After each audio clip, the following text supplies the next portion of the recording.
You think you know how your body works because you live in it, but the truth is that most of us are like people driving a sophisticated electric carriage without ever having looked under the hood or understood the flow of the current. You go to bed, you close your eyes, and you assume that sleep is a simple state of off, a quiet period where the machine just sits idle until the sun comes up. And then at 2 o'clock in the morning, your eyes snap open. You feel that familiar nagging pressure in your bladder, and you sigh, kick off the blankets, and stumble across the cold floor to the bathroom. You think this is normal. You think it's just a byproduct of having a glass of water before bed, or perhaps just a sign that you are getting older. You treat it as a minor inconvenience, a glitch in the nightly routine that has no deeper meaning than a leaky faucet in an old house. But I want to tell you to wait a minute, because if we look at this through the lens of biological physics and the rhythmic oscillations of the universe, that AM wake-up call is not an accident. It is a distress signal being broadcast from the deep interior of your machinery, a warning light on the dashboard of your existence, that most people simply choose to ignore because they don't understand the language of the signals. To understand why this is happening, we have to stop thinking of the body as a collection of parts and start thinking of it as a circuit. Everything in the universe, from the spinning of the planets to the vibration of an atom, follows a frequency. Nikola Tesla understood this better than anyone. He saw the world not as solid objects, but as a grand symphony of electrical pressures and resonances. Your body is no different. It is an electromagnetic engine that operates on a very strict schedule, a circadian rhythm that is essentially a biological clock tuned to the rotation of the Earth itself. We have this intuition that our organs just do their jobs whenever they feel like it, but the fundamental laws of thermodynamics and fluid dynamics tell us otherwise. A system in equilibrium does not suddenly wake itself up for no reason. If you are being jerked out of the deep restorative currents of sleep at the same time every night, it means there is a surge in the line. There is a spike in the voltage of your internal chemistry that is overriding the natural off switch of your consciousness. Let's look at the meat of the situation, the visceral gears that are grinding away while you try to rest. When you lie down, your body has to manage a massive shift in fluid pressure. All day long, gravity has been pulling your blood and interstitial fluids down toward your feet. Your heart has been working like a tireless pump, pushing against that weight to get oxygen to your brain. But when you move to a horizontal plane, the physics changes instantly. The pressure equalizes. The fluid that was pooled in your legs begins to migrate back toward the center of the machine. Now, in a perfectly tuned system, your kidneys should be able to handle this influx with ease, and your brain should release a hormone and antidiuretic signal that tells the kidneys to slow down, to concentrate the waste, and to let you sleep. It's like a dam being closed to keep the river from overflowing the banks during the night. But if that dam is leaking, or if the pressure behind it is too high, the system panics. The common intuition is that the bladder is full, so you wake up. But the science hints at something far more complex. Often it isn't the bladder that wakes the brain. It's the brain that wakes the bladder because it is struggling to breathe. I'm being a bit sloppy here, simplifying a messy biological process, but think of it this way. If your airway collapses even slightly during sleep, what we call sleep apnea, or even just heavy snoring, your blood oxygen levels start to drop. To a physicist, this is a drop in the energy supply to the engine. The brain senses this drop and sends out a frantic pulse of adrenaline to kickstart the system. This bullet of light, this surge of electricity, wakes you up. But because adrenaline is a powerful diuretic, it also signals the kidneys to dump fluid immediately. You wake up feeling like you need to pee, but the real emergency was a lack of oxygen. You are treating the symptom of the flood while the storm is still raging in your lungs. Think about the shards of glass that are moving through your veins. I'm talking about glucose sugar. If your internal chemistry is out of balance, if your blood is thick with unmanaged energy that the cells can't absorb, your kidneys have to work overtime to filter it out. Water follows sugar. It's a basic law of osmotic pressure. If there is too much junk in the line, the body has to use more water to flush it out. At AM, your liver is supposed to be performing its own version of a maintenance cycle, cleaning the filters and preparing for the next day. But if the liver is overwhelmed, the whole system backs up. It's like a factory where the assembly line has jammed, and the waste products are piling up on the floor. The only way the body knows how to clear the floor is to wake you up and force a manual purge. We have to acknowledge what we don't know. Neuroscientists and cardiologists can see the spikes on their monitors. They can track the hormone levels in the blood, but they can't truly see the why in every individual case. We can't see the exact moment a thought becomes a chemical or a chemical becomes a physical urge. The math hints at a deep interconnectedness between the heart, the lungs, and the kidneys that we are only just beginning to map. We call it the cardiorenal syndrome in academic circles, but that's just a fancy way of saying that if one gear slips, the whole clock starts to lose time. Your AM wake-up is a slip in the gears. It might be your heart struggling to manage the fluid return. It might be your lungs failing to maintain the pressure, or it might be your pancreas failing to regulate the fuel. Tesla used to say that if you want to find the secrets of the universe, think in terms of energy, frequency, and vibration. Your heart has a frequency. Your brain waves have a frequency. When you are in deep sleep, you are vibrating at a very low restorative frequency. To be jolted out of that state into a high-frequency alert state is a violent act of biology.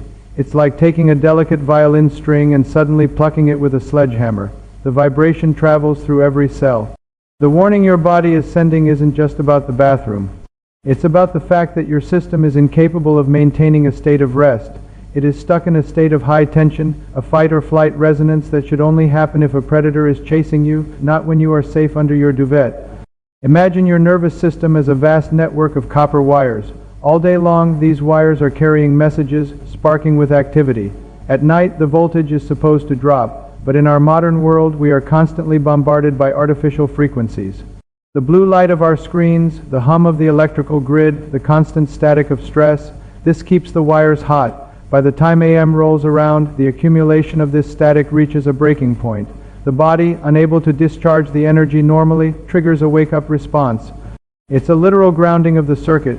You get up, you move, you discharge that tension, and then you try to crawl back into a broken sleep. We are meat machines living in an electrified world that we weren't designed for, and the AM wake-up is the sound of the fuse blowing. I've spent my life looking at the way light and energy move through a vacuum, and I see the same patterns in the human form. There is a certain beauty in the rules of nature, even when they are inconvenient. The rule is that everything must balance. If you push the machine too hard during the day, if you ignore the oil changes of nutrition and movement, the machine will demand its due at night. The bladder is just the messenger. It's the easiest way for the body to get your attention because it's a physical sensation you can't ignore.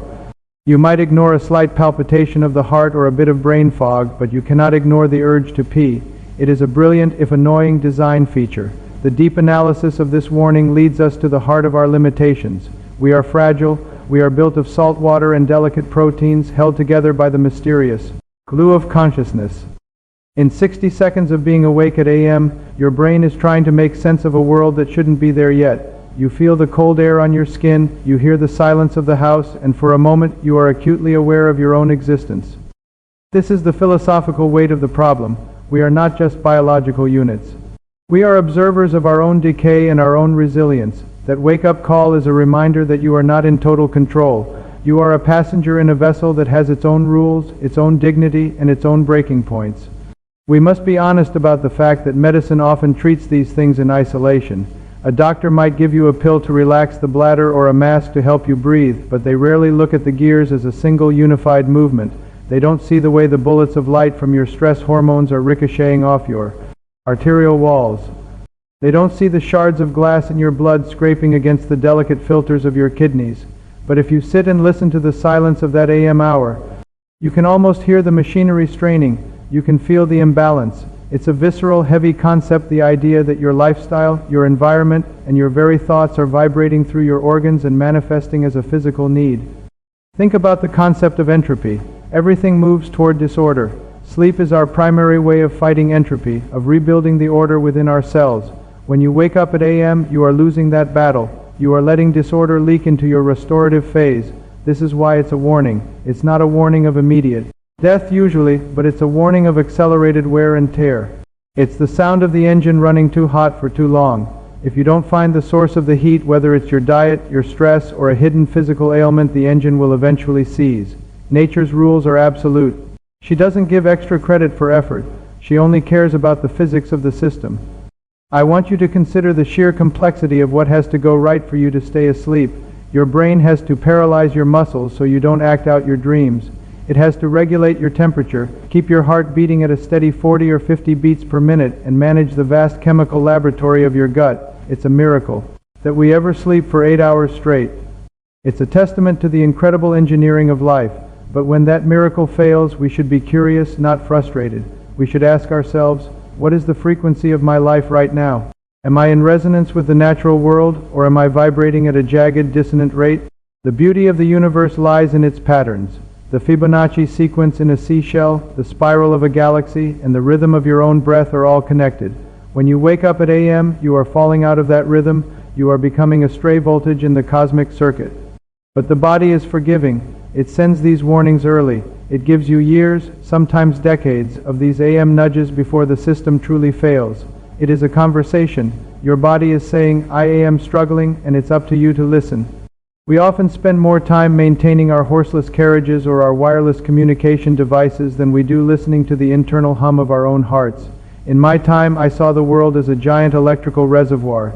I believed we could tap into the very energy of the earth to power our civilization. Perhaps we should look at our bodies the same way. We are not just burning calories. We are managing a complex field of energy. Your AMP is a discharge of that energy. It's a release of pressure that has built up because the normal channels of rest are blocked. Whether it's the meat of the heart failing to pump efficiently or the gears of the metabolism grinding too fast, the result is the same. The system needs to vent. I'm being a bit philosophical here, perhaps drifting away from the hard math, but science without philosophy is just a list of facts. The fact is that you woke up. The philosophy is why you care. You care because you want to persist. You want to continue to be a part of this grand electric dance, and to do that you have to respect the machinery. You have to understand that every symptom is a message, and every message is written in the language of physics. Pressure, flow, resistance, and frequency. These are the things that govern your life from the moment you are born until the moment your energy returns to the great reservoir. We are so small, really. We are tiny collections of atoms that have somehow learned to think and feel. We are limited by our biology, by our need for oxygen and water and sleep. But there is a majesty in those limitations. They give our lives structure. They force us to stay in tune with the world around us. The AM warning is just a reminder of that connection. It's a reminder that you are not a god, but a part of nature, and nature has a very specific way of doing things. You cannot ignore the rotation of the earth, and you cannot ignore the pressure in your own veins. So the next time you find yourself standing in the moonlight at AM, don't just think about your bladder. Think about the bullets of light in your brain and the gears of your heart. Think about the shards of glass in your blood and the meat of your lungs. Acknowledge that something is out of balance. Don't be afraid, but be attentive. The universe is a vast interconnected machine, and you are a vital part of it. Your body is doing its best to keep you in the game, to keep your circuit closed and your frequency stable. Listen to the warning, respect the physics, and perhaps with a bit of adjustment to the engine, you can return to that deep, low-frequency hum that we call peace. We live in a world of mystery, where the more we learn, the more we realize we don't know. We see the meat, but we don't understand the life force. We see the gears, but we don't know who wound the clock. But we can feel the rhythm, we can feel the pulse, and as long as we can feel that, we have a chance to understand your too. AM Wake Up is an invitation to that understanding. It's a door into the deeper science of yourself. Take the invitation, look under the hood, understand the current, and maybe, just maybe, you'll find that the warning was the greatest gift your body ever gave you. It's the beauty of nature's rules. They are firm, they are fair, and they are always, always speaking to us, if only we have the ears to hear and the heart to listen. The human experience is a fragile thing, a 60-second at a time journey through a universe that is mostly cold and empty. But inside of us there is a fire. There is a heat and a light that defies the vacuum. To keep that fire burning, we have to be good stewards of the furnace. We have to know when the draft is closed and when the fuel is low. We have to recognize the smell of smoke before the house catches fire. That is what AM is, a faint smell of smoke. It is a sign that the combustion isn't quite right. It is an opportunity to adjust the valves, to clean the grates, and to ensure that the light continues to shine for many more years to come. As the morning light eventually breaks and the world wakes up in earnest, the memory of that AM struggle might fade. You'll have your coffee, you'll join the high-frequency buzz of the modern day, and you'll forget the quiet warning of the night. But the physics doesn't forget. The pressure is still there. The resistance is still there. The only way to truly solve the problem is to bring the wisdom of the night into the light of the day, to live with the awareness that you are an integrated system, a masterpiece of biological and electrical engineering that deserves your respect and your Tesla once said that he was part of a light, and it is the music. I like to think of us that way. We are light and music, manifesting in a physical form for a brief moment in time. When the music hit a sour note at AM, don't get angry at the instrument. Just learn how to tune it. Learn how to bring it back into harmony with the great symphony of the world. It's a beautiful thing, really, to be so closely tied to the laws of the universe that your own body becomes a laboratory for the study of nature. You are the experiment, the scientist, and the result, all wrapped into one. And in that realization, there is a profound sense of belonging. You are never alone at AM. You are in the company of the laws of physics, and they have much to tell you if you are willing to stay awake just a little bit longer to hear it. Nature is a patient teacher, but she is also a strict one. She will repeat the lesson as many times as necessary until we learn it, or until the system can no longer sustain the error. The AM warning is her most frequent lesson. It is her way of asking us to pay attention to the flow of life within us, to see the bullets of light and the gears not as abstract concepts, but as the very stuff of our being. And when we finally understand, when we finally make the changes that bring us back into balance, the reward is the greatest thing a physicist or a human could ask for: a quiet mind, a strong heart, and a long, uninterrupted sleep in the arms of the universe.